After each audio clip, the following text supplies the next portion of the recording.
행복한 사람들의 얘기가 있는 스토리 월십 행복 토크 여신 여러분을 진심으로 환영합니다. 여러분의 해피메이커 김종원 목사입니다. 반갑습니다. 예. 네, 안녕하세요. 1일 MC 홍일재 목사입니다. 목사님, 예. 그 지난주 행복 토크에 네네. 그 두 분을 존경하신다고 하시고 네네. 개척교회 하신 분 그리고 또 어떤 분을 존경하신다고? 예. 제가 두 종류의 목회자들 정말로 묻지도 않고 따지지도 않고 존경하는데요. 개척하신 분들 그리고 선교하시는 분들 이 두 종류는 무조건 존경해도 된다. 네. 오늘 그런 분이시죠. 이 두 개가 같이 만나는 분입니다. 이민교회 이제 개척을 하시고 또 성도들을 이렇게 선교지에 보내는 것이 아니라 본인이 직접 선교사로서의 사명을 감당한 김경환 선교사님을 소개하도록 하겠습니다. 박수로 모시겠습니다. 반갑습니다. 네, 선교사님 한번 카메라 보시고요. 우리 한번 인사 먼저 해주시겠습니까? 네, 훌륭한 교회에 이렇게 불러주셔서 감사합니다. 제가 오늘 새벽 예배를 드리러 들어가면서 그 예배 공간 안에서 묻어나오는 감동을 느꼈습니다. 아, 감동이 있는 교회구나. 또 살아있는 교회구나. 그런 살아있는 교회에 제가 이렇게 올 수 있게 돼서 너무도 감사드립니다. 네. 네. 아이 개척도 하시고 선교도 직접 하신 목사님을 소개했으니까 바로 이제 돌직구 질문으로 네. 선교사가 되시게 된 계기가 어떻게 됐어요? 76년도에 이제 미국으로 이민을 갔어요. 네. 그리고 제가 대학에서 학생 선교 운동 팀들과 함께 이제 뭐 전도도 하고 성경 공부도 하고 그랬는데 대학을 졸업을 하면서 마침 1984년도에 일리노이 주립대학에서 IBF에서 주최하는 대학생 선교대회가 있었습니다. 3년마다 한 번씩 열리는 대회죠. 거기에 우연히 가게 됐는데 한 15,000명이 왔더라고요. 근데 마지막 날에 빌리 그람 목사님이 원고를 안 보면서 설교를 하시는 거예요. 그분 주로 이제 원고 보면서 설교를 하시는데 설교를 다 마친 다음에 자기가 다시 태어나면 선교사가 되겠다고. 근데 자기는 그렇게 할 수 없었다. 근데 여러분들 가운데 선교사가 될 사람이 있다, 되고 싶은 사람이 있으면 이 자리에 일어나면 내 기도해 주겠다고. 안 일어나면 큰일 날 것 같은 거예요. 그래서 벌떡 일어났죠. 근데 저만 일어난 게 아니고 정확한 통계는 안 나왔지만 12,000명 정도가 일어났다 그러더라고요. 그러니까 뭐 완전 뭐 은혜의 도가니였죠. 끝나고 나서 성만찬을 하고 성만찬 다 끝난 다음에 한인들끼리 모여서 같이 기도회 하면서 약속을 한 거예요. 우리가 선교 가자. 그리고는 뭐 다들 선교를 나간 거예요. 근데 저는 3번이나 가려고 했는데 다 막혔어요. 그러니까 마지막에는 이제 아내가 쓰러져서 못 갔어요.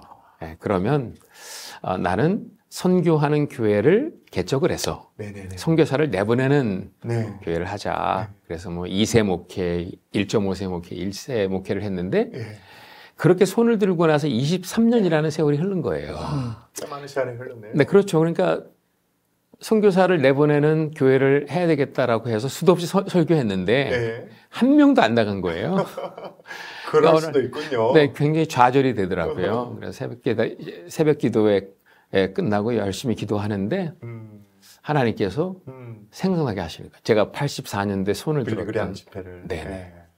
그래서 감동을 다시 한번 되살려 주시면서 저에게 강권적인 부르심을 다시 한번 이제 허락해 주셨죠. 그때 목사님 연세가 제가 46세입니다. 그때 삶의 방향을 바꾸는 것에 두려움은 없으셨어요? 당연히 두려웠죠. 그리고 다른 사람들은 제가 그런 결정을 내리는 것에 대해서 이해하려고 하지 않았죠. 왜냐하면 우리가 교회 건축됐거든요. 개척도 하고 건축도 그리고 하고. 교회가 좀 부흥되고 있었고 그리고 46세면 한참 목회할 때잖아요. 근데 참 하나님의 강권적인 부르심이라는 그거 외에는 설명할 길이 없는 것 같아요. 제가 사실 선교를 나갈 수 있는 상황도 아니거든요. 네네. 그 당시 아내도 아팠죠. 우리 딸도 어렸죠. 근데 우리 아내가 그러는 거예요. 예, 우리가 선교사로 헌신을 했는데 못 나갔다. 혹시 선교지에 가서 우리가 선교사로 살면 하나님이 고쳐주시지 않겠느냐. 우리 아내가 먼저 그런 얘기를 하니까 이거는 분명히 하나님께서 일하시는구나 하는 생각이 들었고 뭐 교회에다가 사표를 내니까 난리가 났죠.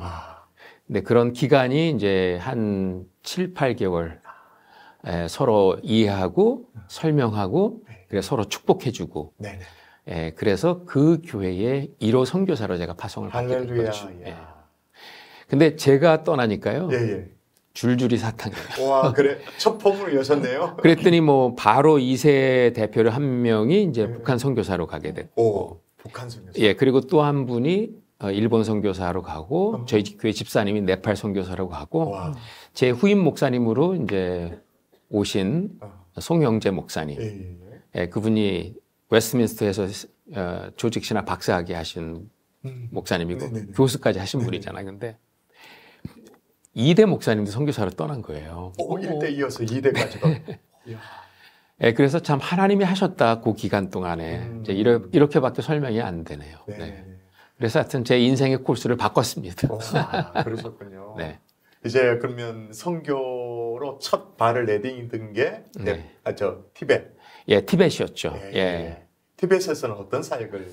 그러니까 이제 여러 번 바뀌었죠. 그러니까 제가 티베트를 처음 가려고 했을 때에는 가기 전에 제가 비전 출입을 갔잖아요. 그때 이제 기도에 대한 확신을 하나님이 주셔가지고 저는 이제 뭐 언어 배우기도 좀 쉽지가 않은 상황이었고 중국말도 배워야 되지만 또 티벳 말을 배워야 되잖아요. 그러면 그렇게 할 수 있는 사역이 기도 사역이라는 확신이 들었어요. 왜냐하면 티베트의 영적 분위기가 너무 어두워서 누군가는 기도해야 된다. 어떤 자료를 보니까요. 티베트의 전체 인구의 승려가 상당하던데요. 상당하죠. 저희가 이제 오늘 저녁 때 제가 말씀을 드리겠지만 불경신학교에서 저희 팀 중에 한 분이 이제 선생님으로 일하셨거든요. 근데 거기에서 초청이 왔을 때 우리가 하겠다고 했던 가장 큰 이유는 그곳을 우리가 기도의 처소로 삼자였었어요. 와, 정말 심장부로 들어가서. 근데 그 도시가 타공이거든요. 라사와 이제 성도 사이에 있는 도시인데 해발 4,000m가 넘습니다. 근데 그 타공에 방 하나를 빌려서 거기에서 이제 기도 사역을 한 거죠. 근데 그 동네의 60% 이상이 승려예요. 와, 60%가 네, 14개의 그 동네에 14개 불경신학교가 있어요. 근데 그 불경신학교를 우리 팀에게 불경신학교에서 중국어 가르치는 일을 우리 팀에게 부탁을 한 거죠. 그러니까 이건 뭐 사실 상상을 초월한 일이잖아요. 이거는 역시 우리가 기도했을 때 하나님께서 뒤에서 일하셨다 이렇게밖에 고백할 수 없다 라는 생각이 드네요. 그런 어떤 영적인 분위기를 간파하시고 기도 사역이 최고의 사역이다. 그 같이 일했던 그분은 티베트 사역의 전문가거든요. 근데 그분은 여러 사역을 하시려고 하다가 많이 좀 좌절되신 분이세요. 그래서 패배감에 젖어 계신 분인데 제가 이런 기도 얘기를 했을 때 그분이 수긍을 하셨어요. 혹시 그분이 오늘 아침에 말씀하셨을 때 쓰러지셨다가? 아니요, 그분은 이제 OMF 선교사님이고요. 이제 오늘 저녁 때 제가 말씀드릴 분인데 이제 티벳 사역을 정리하고 지금은 아프리카 차드로 또 떠나셔서 거기서 또 회교권 선교를 하시는 분이세요. 그렇게 시작된 티벳 선교가 어떻게 또 SRC 이 선교 단체까지 구성하게 되었는지요? 저는 사실 혼자 선교하러 간 거죠. 그래서 아파트 얻어서 기도처소 만들어 놓고 그리고 이제 티베트 영적 분위기가 좀 어두운 데를 이제 들어가서 예배 사역하고 기도하고 뭐 이런 걸 하고 있었는데 티베트 선교하시는 선교사님들의 특징이 많이 아프신 거예요. 몸도 아프시고 마음도 아프시고. 그러니까 영적 어택이 참 많다. 라고 하는 생각을 하게 됐고 네네. 내 사역도 중요하지만 기도 사역하면서 이 베테랑 선교사님들을 좀 뒤에서 섬기는 사역을 해야 되겠다 해가지고 제가 만난 분이 한국 이름이 있는데 그건 제가 그렇죠. 말씀드릴 수 없고 김갈렙이라는 분이에요. 그 김갈렙이라는 분을 만나보니까 사모님이 2번 암수술 30대에 받으셨고 또 목사님은 고산지대를 다니다 보니까 계속 쓰러지는 거예요. 너무 안 돼서 티벳 사역에 완전히 특화된 분인데 왜 이렇게 힘들게 이분은 살아야 되는가. 제가 그분을 만나서 같이 기도회 하자고 기도 제목 주면 기도하겠다고 했을 때 이제 그분이 준 기도 제목이 이거예요. 완전히 쓰러질까 두렵습니다. 한 번만 다시 일어날 만큼의 열매를 하나님이 주시면 좋겠다고. 이러다가 완전히 망가질 것 같다. 열매가 너무 없어서 너무 힘들다. 한 번만이라도 다시 일어날 만큼의 열매를 주면 좋겠다. 그게 막 너무 짠한 거예요. 그렇죠. 그래서 제 사역을 접고 그분을 돕기 시작했죠. 나누기 시작했어요. 정신적인 필요도 나누고 영적인 필요도 나누고. 근데 보니까 아라비아 숫자를 나누지 않으면 나눈 게 아니더라고요. 그 아라비아 물질의 필요가 있더라고요. 근데 그런 걸 잘 받는 분이 아니니까 제가 지혜롭게 시간을 두고 설득을 하고 이제 나누기 시작했는데 그러다 보니까 그런 분들이 보이기 시작했죠. 그리고 거기에 확신을 갖게 이런 분들을 돕는 게 내 사역이다 해가지고 그분과 함께 이제 그분과 함께 이제 그 팀을 만들었는데 정식으로 SRC 인터내셔널이라고 하는 이 단체가 생긴 거는 또 북한에서 사역하는 분이 한 분이 있었어요. 근데 그 북한에서 사역하는 분이 성도에 왔다가 우리 둘이 이렇게 사역하는 걸 보고 영적 분위기가 너무 비슷하다고. 그러면서 우리 셋이서 그러면 단체를 만들자. 이렇게 하게 되면서 제가 성도에 계신 갈렙 선생님을 돕기 시작했고 또 북한에서 온 그 2세 자매인데 제가 1호 선교사고 그 자매가 저희 교회 2호 선교사고요. 그 자매가 초등학교 5학년 때부터 제가 가르친 제 제자예요. 근데 이제 너무 힘들어서 왔다가 이야기 나누는 가운데 그렇게 선교 단체를 만들게 된 거죠. 선교사를 돕고 후원하고 네. 지원하는. 처음에는 단체라기보다는 펠로십.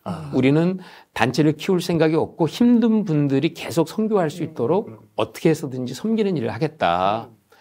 그랬더니 그런 분들이 한두 번씩 들어오는 거예요. 근데 공통적으로 분쟁 지역에 있는 분들이 들어오는 거예요. 북한에 있어서 분쟁 지역에서 하시는 분, 티베트라는 분쟁 지역에서 사시는 분들이. 그러다 보니까 이런 하나님이 조금 특화된 사역으로 이쪽으로 하나님이 우리를 몰고 가시나? 또 거기에 기도 사역이 굉장히 중요하게 이렇게 좀 여겨졌고. 그러면 북한 선교사님을 돕게 된 것이 그 2호 선교사님 때문에 시작됐겠네요. 그러니까 제가 그 선교사를 돕는 거는 제 운명이라고 생각을 했죠. 제 제자니까. 근데 또 그런 자매들이 또 있더라고요. 그래서 그 자매님들을 그냥 저는 돕는 건 하지만 나는 북한 땅에 들어가서 북한 사역을 하는 거는 나는 마음이 힘들다. 우리 아버님이 북한에서 내려오신 분이거든요. 지주의 아들이에요. 핍박을 많이 받았죠. 우리 김씨 집안이 핍박을 많이 받았거든요. 볼모조아라고. 그래서 저는 북한에서 고생하시는 선교사님들을 돕는 건 하지만 북한 안에 사역을 하는 거는 안 하겠다고 생각을 했죠. 그런데 이제 그것도 또 아주 강권적인 않는 거예요, 그렇죠? 뜻대로 안 돼요. 그 자매님이 정말 북한에 꽂혀가지고 들어가서 북한 사역을 30대부터 하기 시작해서 40이 넘은 거예요. 이 시점에서 보통 성도님들은 굉장히 궁금해하는 게 뭐냐. 정말 북한에 들어갈 수가 있어? 그런 사람들이 있어? 북한 선교를 변방에서 하는 게 아니라 직접 그렇게 하는 어떻게 가능하지? 이게 굉장히 궁금할 것 같아요. 그러니까 북한 사역에 이제 세 줄기가 있어요. 탈북자 사역이 있고 이면수 목사님처럼 이렇게 북한의 물질적으로 그리고 리소스를 계속 이렇게 대주는 그리고 나오는 이런 사역이 있는가 하면 북한 안에 들어가서 사업을 하면서 사시는 분들이 계세요. 하는 게 어떻게 가능할까? 그러니까 살기 위해서는 반드시 사업을 해야 돼요. 그러니까 거기에서 가게를 하든지 공장을 하든지. 근데 이게 네트워크가 돼 있잖아요. 그러면 그런 사업을 이렇게 지원해주는 아주 비밀 기독교 단체들이 있어요. 물질적으로. 그래서 신발 공장도 세워주고 또 뭐 무슨 국수 공장, 뭐 국수 공장 세워주고 비료 공장 세워주고 그러면 이제 그거를 맡아서 하는 외국인들 주로 우리 한국 분들보다는요 사실은 백인들 뭐 이런 분들이 많이 들어가 있죠. 유럽 사람들 들어가 있고 그래서 그분들은 다 기독교인들이고 사업을 하면서 어떻게 쓰든지 서로 사랑하라. 우리가 서로 사랑하면 하나님께서 우리 가운데 거하신다는 그 믿음을 가지고 이제 열심히 섬기고 그러는 거죠. 실제로 가능하긴 하군요. 그래서 저는 사실은 좀 여기서 나눌 수 없는 얘기들이 있는데 굉장히 좀 신비스러운 체험도 했죠. 그 북한 분들 가운데 정말 그들의 입술로 고위층인데 요한복음 3장 16절을 얘기하는 얘기도 제가 들었어요. 그렇군요.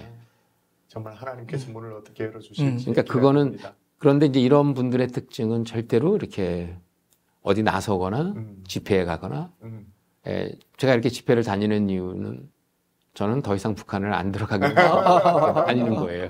그렇군요. 성 교수님 예전에 그렇게 북한 사역을 하시다 보면 위험한 적도 있었을 것 같은데. 그렇죠. 이제 그 위험한 상황 때문에 제가 또 북한 선교를 해야 되는 그런 하나님의 부르심이 있었나 보다 이렇게 깨닫게 됐죠. 왜냐하면 제 제자 중에 그 헬렌지라는 자매가 북한에 꽂혀서 북한에서 휴메니테리안 월크를 했어요. 그러니까 유치원에 쌀 갖다 주고 빵 갖다 주고 그리고 신발 같은 거 이렇게 제공해 주고 이거를 계속 지속적으로 했던 자매인데 어떤 그 공장의 직원으로 들어가서 일을 하면서 이제 그 일을 같이 한 거예요. 그렇게 하다가 북한 안에 들어온 조선족 형제를 만났죠.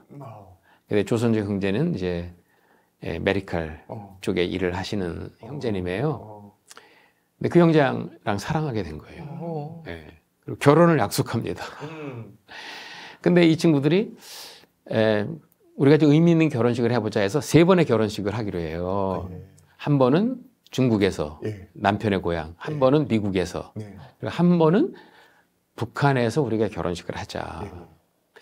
근데 북한에서 결혼식을 신청을 해도 허가가 나올 거라고 하는 기대는 하지 않았어요. 근데요, 이 젊은이들을 굉장히 귀하게 봤나 봐요. 그래서 허가가 나온 거예요.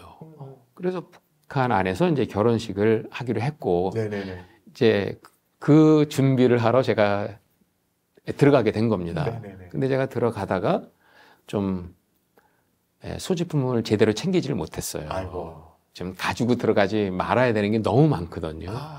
근데 급하게 들어가다 보니까 그거를 가지고 들어가다가 북경에서 걸렸죠. 제 소지품에서 2개의 다큐멘트가 나온 거예요. 이거 뭐 북한 사람이 가지고 들어가면 그냥 캐피털 퍼니시먼트라 그래서 그냥 뭐 참수. 그런 아주 심각한 문서가 나오니까 이분들 북한에 있는 여러 사람들이 당황했죠. 이걸 처리하지 않으면 자기네들이 어려워지는 거예요. 그래가지고 그때 보위부에 끌려가게 됐고 거기에서 이제 괜찮으셨어요? 끌려가셔서. 힘들었죠. 제 인생의 가장 두려운 순간이었던 것 같아요. 그렇군요. 근데 그걸 제가 얘기하면 또 우리 팀들이 좀 불이익을 당할 수가 있기 때문에 자세히 얘기는 못하지만 어쨌든 그 17일이라는 기간이 저에게는 가장 두려운 시간이었고 그 기간 동안에 하나님이 계속 저에게 이렇게 말씀을 하셨어요. 어떤 말씀? 왜냐하면 성경도 없죠. 제 책도 다 뺏겼죠. 그렇죠. 그러니까 옷도 없죠. 그렇죠. 그러니까 유일하게 할 수 있는 건 기도. 그리고 제가 외워놨던 성경 말씀. 시편 133편이 새롭게 해석이 되는 거예요. 형제 연합하여 동거하며 어찌 그리 선하고 아름답고. 그게 감탄사로 돼 있잖아요. 그래서 그냥 막 좋기만 했는데 우리가 사랑하는 모습은 하나님이 너무 기뻐하셔 뭐 이랬는데 내 형제가 누구냐 그러시. 내 형제가 누구냐. 그러니까 예수님이 생각했던 형제, 유대인들이 생각했던 형제, 이웃의 개념이 달랐잖아요. 그 도전을 주시더니 갑자기 그 다음 구절에 나오는 헐몬산에 이슬이 시온의 산들에 내린 같도다. 갑자기 이게요, 백두산과 한라산으로 딱 바뀌는 거예요. 그 헐몬산이 북쪽에 제일 높은 산이고 시온산이 예루살렘이죠. 예, 그렇죠. 그리고 남한국, 북한국은 늘 갈등 구조였고, 근데 헐몬산의 이슬이 시온의 산들에 내리는 그런 하나됨을 여기서 노래하고 있지 않는가. 그래서 17일 동안 백두산의 이슬이 한라산에 산능선에 내린 같다. 이걸 계속 제가 선포하면서 기도를 한 거죠. 그랬을 때 reconciliation, 화목이 뭔가 결국은 제사장이 되는 거다. 고엽, 아론의 수염에 흐르는 그 기름 부으심을 얘기하잖아. 그래서 그 기름 부으심을 달라고 기도했죠. 제사장의 기름 부으심. 그래서 내가 징검다리가 되어서 둘이 만날 수만 있다면, 내가 밟혀서 누군가가 나를 밟고 만날 수만 있다면, 하나님 제가 그 일을 하고 싶습니다. 그랬더니 이 세상의 유일한 분단국가 남북 아니냐. 그러면서 그때부터 막 그렇게 계속 패턴을 주시는 거예요. 예를 들면 야곱과 에서의 만남. 그렇잖아요. 그 에서는 칼제비들을 키웠잖아요. 북한 같은 거예요. 근데 야곱은 돈을 버는데 아주 그냥 그냥 올인했잖아요. 남한 같은 거예요. 근데 하나님께서 야곱을 이스라엘로 바꾸셔서 에서의 손에 칼을 내려놓게 하시는 이 그림. 이게 또 레컨실리에이션이구나. 그리고 뭐 에스겔서에 보면 그 마른 뼈 환상에 두 막대기가 만나는 성경이 이런 그림들 레컨실리에이션이 다 캐치가 되셨다. 캐치 이렇게 그 사건을 되는 거예요. 그러니까 말씀에서 컨펌을 받으니까 제가 움직여야만 되겠더라고요. 그래서 정말 기적적으로 풀려났거든요. 제가 제가 풀려난 건 지금 생각해봐도 이건 진짜 있을 수 없는 일이 일어난 거예요. 제가 국경문을 다시 나올 때 다 나왔어요. 보이브 사람들 거기 그 국경에 그 지도운동지 왜 나왔는가요? 한수원 아닐 테고 너무 이상하다는 거예요. 다시 잡으려고? 아니 잡으려고가 아니고 이게 나올 수 없는 케이스인데 나왔다. 그래가지고 나올 때는요 이분들도 제가 무슨 뭐 평양에 무슨 큰 끈앞풀이 있는 줄 알고 소지품 검사를 안 하고 내보내줬어요. 그리고 제가 그 해에 6개월 후에 평양에서 정식으로 초청장을 받았어요. 금강산 구경시켜준다고 들어오라고. 물론 이제 그때 저희랑 같이 사역하는 팀들이 이제 병원, 재활센터를 짓기 시작했거든요. 이제 그거 그거 뭐라 그러죠? 처음에 테이프 끊는 걸 보고. 기공식? 개막이 뭐 그거 하러 들어오라는 거예요. 그러면 이제 구경시켜준다. 근데 저는 이제 그 이후로는 그 다음에 한두 번은 들어갔지만 궁극적으로는 나는 뒤에서 안에서 일하는 분들 돕는 거다 해서 그때부터 이제 한 7팀들이 생긴 거예요. 그래서 그분들이 들어가서 뭐 여러 가지 사업들을 합니다. 그거를 뒤에서 이제 열심히 돕기 시작하는 계기가 된 거예요. 그러다 보니까 분쟁 지역이 늘어나기 시작했죠. 그래서 북한, 그 다음엔 팔레스타인, 그 다음에는 차드 이런 식으로. 이런 선교 현장에서 또 어려움도 많이 있으셨지만 제가 사회하면서도 말씀드렸고 잠깐 설교 중에도 언급하셨습니다마는 20년 동안 또 사모님이 참 어린도 모를 질병으로 고생을 하셨는데 그 스토리도 한번 얘기해 주시면 어떨까요? 우리 아내는 굉장히 유복한 집에서 자라났어요. 우리 장인어른은 60년대 뭐 비행기를 제일 많이 타신 분이세요. 그 비행기 마일리지 1입니다. 그러니까 걱정 없이 자랐죠. 미국에 일찍이 오셔가지고 다 자리 잡아놓고 우리 아내는 70년대 미국에 미국에 왔을 때 이미 집까지 다 사놓으시고 근데 제일 먼저 그 집에서 예수를 믿은 거예요. 그리고 신학교까지 간 거예요. 텔봇 신학교를 갔습니다. 텔봇에서 제가 만났죠. 그리고 결혼을 이렇게 했는데 병상에 그러니까 갑자기 2번 수술을 받고 나서 그때부터 몸이 망가지기 시작하는 거예요. 그러니까 저는 제일 걱정이 우리 아내로 인해서 하나님의 영광이 가려지고 그리고 장인 장모님 예수 믿는 거 힘들 텐데 제가 하나님 걱정까지 한 거예요. 그래서 날마다 그렇게 기도했거든요. 병이 나아야 하나님의 영광이 드러나고 그래서 우리 장인 장모님 예수님 믿습니다. 자수성가하신 분들이라 예수 믿기 힘듭니다. 근데 정말 하나님의 생각은 내 생각과 다르더라고요. 그런 고통 속에서 하나님이 은혜를 주시는데 아내가 너무 몸이 아프니까 한 번은 하나님 내 몸에 아픈 부분보다 아프지 않은 부분이 더 많아서 감사합니다 그러더라고요. 근데 그거를 기도문으로 딱 적어 놓았는데 그게 마음을 울리는 거예요. 그래서 제가 그거를 복음방송에다가 보냈어요. 복음방송에서 그분들이 이제 그걸 읽어주는데 그걸 우리 장인 어른이 들으신 거죠. 그리고 생각을 하기 시작한 거예요. 질문을 하기 시작한 거예요. 자기는 몸이 조금만 아프면 죽음이 두렵고 그래서 불평하게 되는데 이 상황에서도 저렇게 감사를 잃지 않으려고 하는 저 힘은 뭔가 그런 질문을 하게 됐다 그러더라고요. 그러다가 우리 장인어른이 예수를 믿게 된 게 이제 병상에 임신을 하게 됐어요. 병중에 임신한 거죠. 그러니까 뭐 40kg도 안 됐을 때 임신을 했으니까.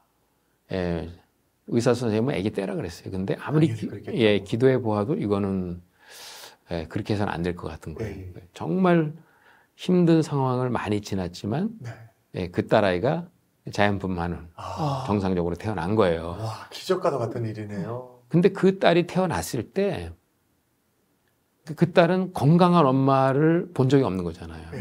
그냥 태어날 때부터 엄마는 병자잖아요. 장인어른이 너무 놀라신 거예요. 이거는 도저히 있을 수 없는 일이 일어났다는 거예요. 그리고 의사 선생님도 백과사전 다시 써야 된다고.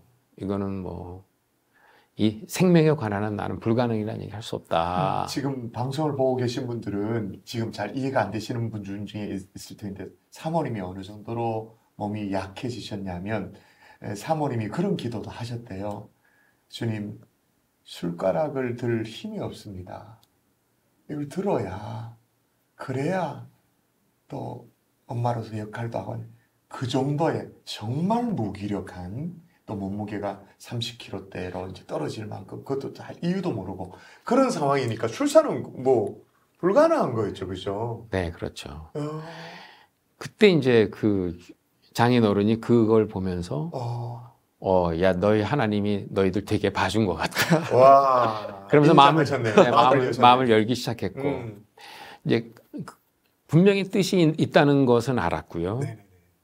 그리고 이렇게 병상에 누워 있는 가운데서 하나님이 일하신다는 걸 아는데 옆에 있는 사람이 힘들잖아요. 그렇죠. 그러니까 때때로 그런 그 은혜를 주셔서 견뎌내게는 하셨어요. 근데 이제 정말 마지막에 고통스러웠던 것은 이제 딸이 티네이저 때, 이 아이가 갑자기 가장이 돼버린 거죠. 저는 너무 바빠서 막 목회하느라 밖으로 다니고 엄마는 누워 있으면 이제 딸아이가 엄마를 돌봐야 되는 상황이 된 거예요. 그러니까 학교에서 들어오면 다른 애들 같으면 뭐 엄마한테 있었던 이야기 하고, 그리고 엄마가 차려주는 밥도 먹고 TV도 보면서 막 한마디로 이렇게 좀 시끄러운 그런 시블링이 많은 그런 집들이 자기는 이제 너무 부러웠다는 거죠. 근데 자기는 들어오면 의례적으로 엄마 방에 커튼 열어줘요. 그러면 이제 햇빛이 들어오시도록. 그러면 거기에 엄마의 세타, 그리고 엄마가 먹는 뉴트리션, 그 우유 같은 거예요. 그거. 그리고 여러 가지 약들, 뭐 그런 게 이렇게 널려 있으면 그거 이렇게 정리해주고. 학교에서 있었던 얘기를 하려고 하면 5분 이상을 못 들어요. 듣는 것도 힘드죠. 그러니까 기운이 쫙 빠지는 거예요. 조이야, 내가 더 이상 이야기 들어줄 수 없구나. 미안하다. 그럼 이제 딸은 자기 방에 가서 왜 우리 집은 이렇게 적막한가. 이 적막감이 자기는 너무 두렵다는 거예요. 그러니까 사랑의 집이 아니라 두려움의 집이 되어버린 거예요.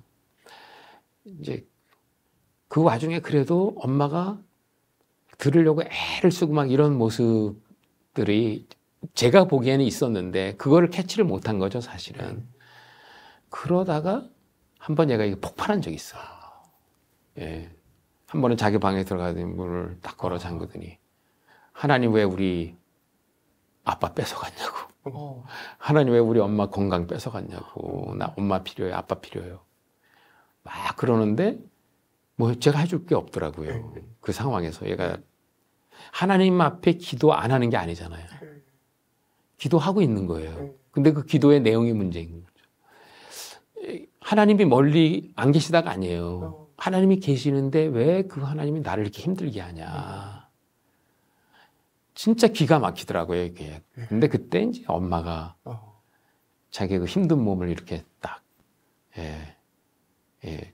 일으켜 세우더라고요.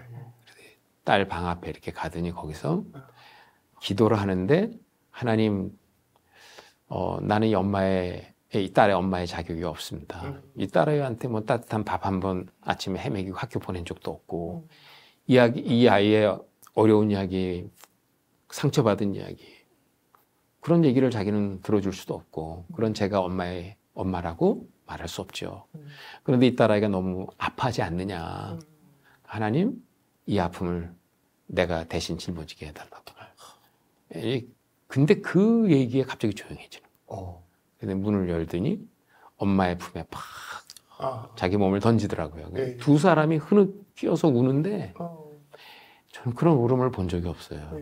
그때 그게 이제 두려움의 집에서 나와 사랑의 집에 자기 몸을 던진 것 같아요. 사랑의 집을 두드리기 시작한 거죠. 그때부터 이제 회복이 시작됐고, 네네. 그리고 고등학교 3학년이 딱 됐을 때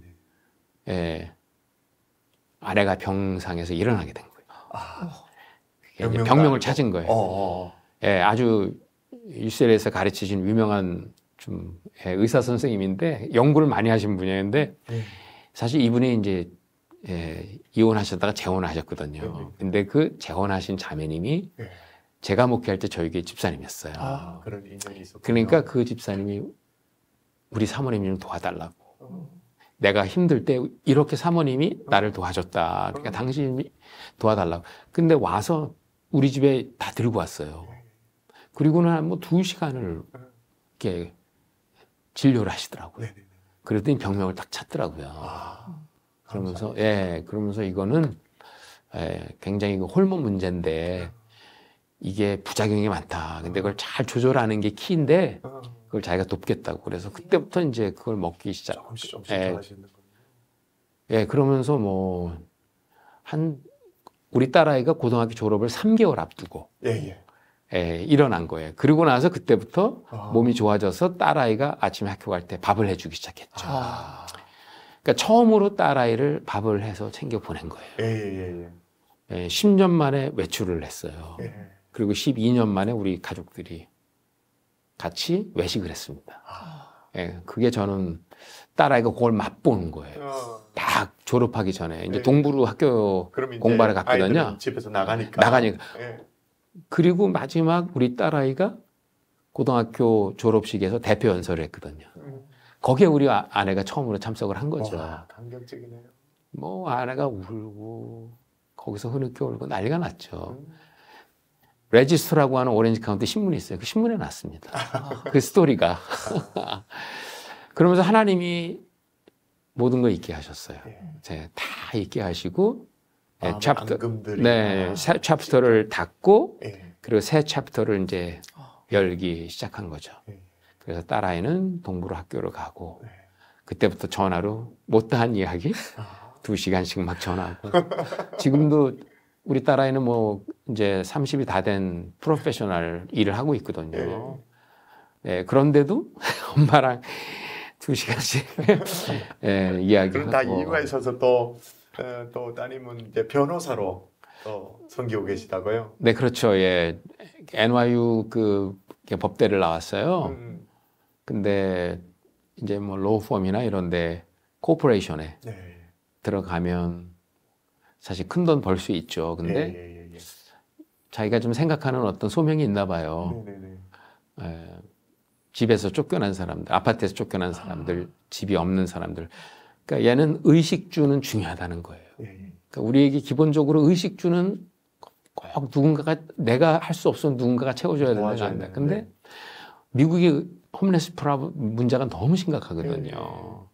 그러니까 이제 그 가운데는 게을러서 일 안 해서 홈레스 된 사람도 있지만 우리 딸아이가 이렇게 리서치를 해보니까 군대에 갔다가 전쟁에 참여했는데 뭔가 트라우마가 있는 거예요. 그럼 돌아와서 그 적응이 안 돼서 그래서 못하는 분들이 많은 거예요. 그래서 이제 그런 분들을 좀 대변해주는 일을 이렇게 하다가 홈레스 무슨 프로젝트 이렇게 파운데이션을 이렇게 교회에서 만들어줬죠. 그래서 그걸 같이 또 하면서 이제 나름대로 좋은 일을 하는 것 같아요. 소위 말해서 인권 변호사. 인권 변호사 일을 하고 있습니다. 네.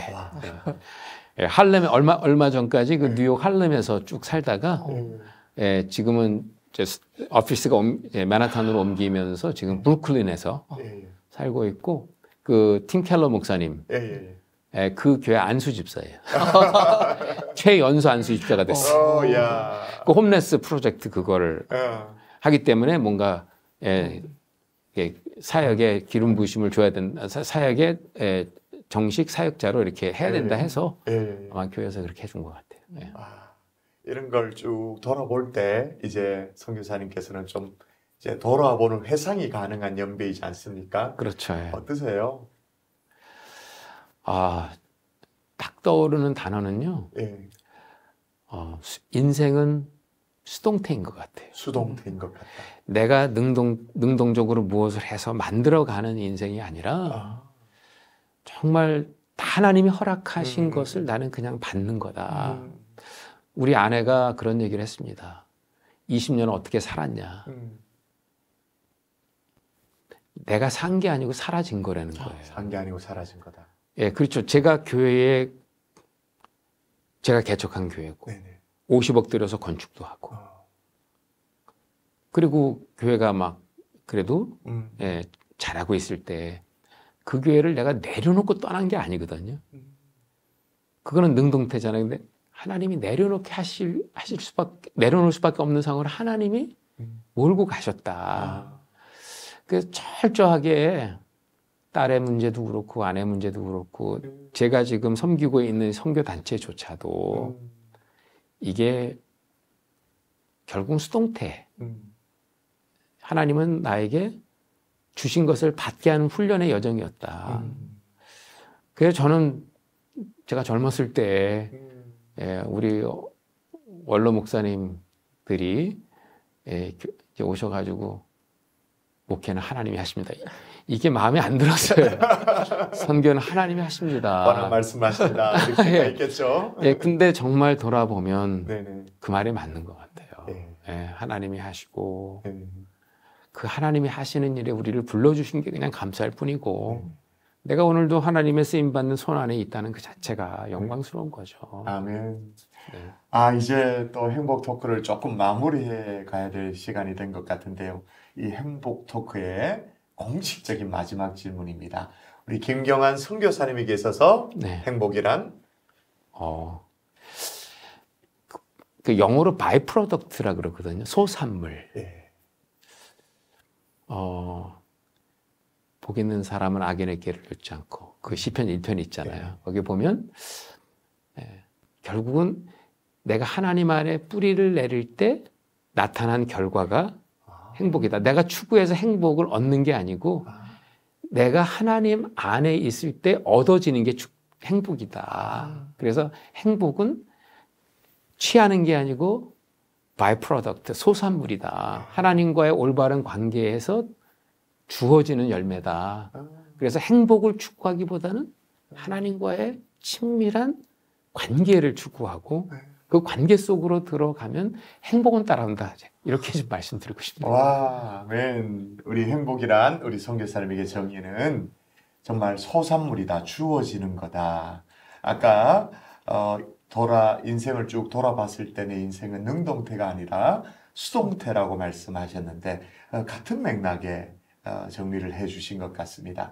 오늘 SRC 인터내셔널에 김경환 선교사를 모시고 신앙의 여정들 또 사역의 여정들을 함께 나누는데 여러분 어떠세요? 인생은 수동태입니다. 행복은 하나님에 의해서 주어지는 부산물이라는 거 꼭 기억하시면 좋겠다 생각됩니다. 자, 이제 마지막으로 우리 인사해야 될 텐데요. 선교사님 우리 이렇게 인사합니다. 손 내밀고 제가 하나 둘 셋 하면 행복하세요. 그렇게 인사하는 거예요. 하나 둘 셋 행복하세요. 행복하세요. 아유 고맙습니다. 고맙습니다. 아유 감사합니다. 진짜 감사합니다.